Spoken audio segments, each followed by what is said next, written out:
جس قوم کی طرف رسول بھیجا گیا اس قوم نے بحیثیت مجموعی رسول کی دعوت کو رد کر دیا، قوم ہلاک کر دی۔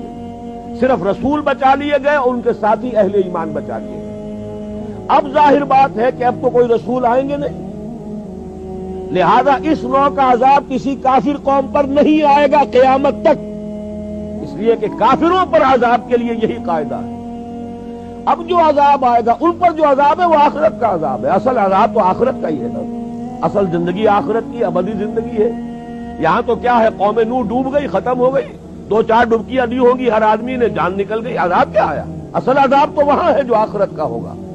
دنیا میں عذاب آتا ہے مسلمانوں پر، مسلمان ہو کر تم اگر اسلام پر عمل نہیں کرتے، دعویٰ تمہارا اسلام کا ہو اور عمل تمہارا کافرانہ ہو، نام لو تم محمد کا صلی اللہ علیہ وسلم اور اتباع کرو تم محمد کے دشمنوں کا، دعویٰ کرو اللہ اور اس کے رسول کی وفاداری کا اور تمہاری دوستیاں ہوں اللہ اور اس کے رسول کے دشمنوں سے، تم کہو اللہ اور اس کے رسول کے احکام کو ہم مانتے ہیں اور سودی کاروبار کر کے اللہ اور اس کے رسول کے خلاف اعلان جنگ کیے رکھو۔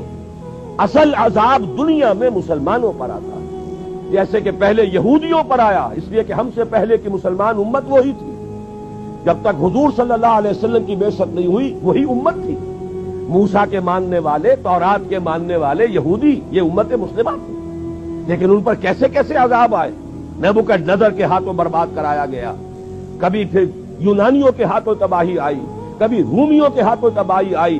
اس صدی میں بھی آپ نے دیکھا، اگر آپ بھولے نہ ہو کہ یہ صدی کے وسط میں ہٹلر کے ہاتھوں 60 لاکھ یہودی قتل ہوا۔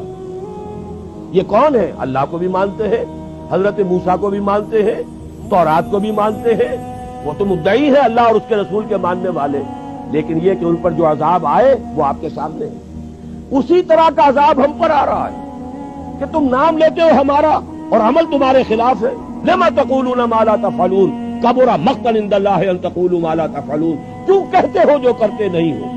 اللہ کے غضب کو اور اللہ کے غیظ کو اور غصے کو بھڑکانے والی ہے یہ بات کہ تم کہو جو کرتے نہیں۔ یہ ہے اصل سبب، اصل مجرم ہم ہیں، ہم دوہرے مجرم ہیں۔ ان کا جرم ایک ہے، انہوں نے انکار کر دیا، چھٹی ہوئی۔ ہم ہیں کہ جو ہر روز کہتے ہیں ایاک نعبد و ایاک نستعین، اور پھر اس دن میں 50 مرتبہ اللہ کا حکم توڑ رہے ہیں۔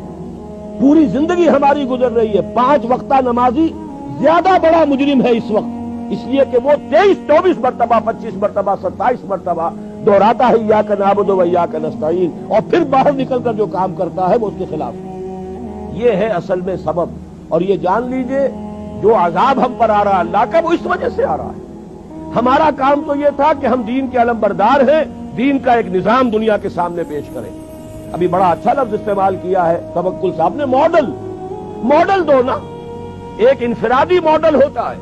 حضور صلی اللہ علیہ وسلم اپنی ذات میں ماڈل تھے، لقد کان لکم فی رسول اللہ اسوۃ حسنہ، لیکن حضور نے صرف ذاتی اور انفرادی ماڈل نہیں دیا، ایک اجتماعی ماڈل فراہم کر دیا، نظام قائم کر کے دکھا دیا۔ یہ ہے اللہ کا دین، یہ ہے اس کا سیاسی ڈھانچہ، یہ ہے اس کا معاشی ڈھانچہ، یہ ہے اس کی معاشرت، یہ ہے اس کی فیملی لاز، یہ ہے اس کے اندر تمام قوانین فوجداری اور دیوانی، یہ ہے یہاں پر قانون شہادت، یہ ہے سارا نظام، دیکھ لو، ٹھوک بجا کر دیکھ لو، یہ نظام ہے۔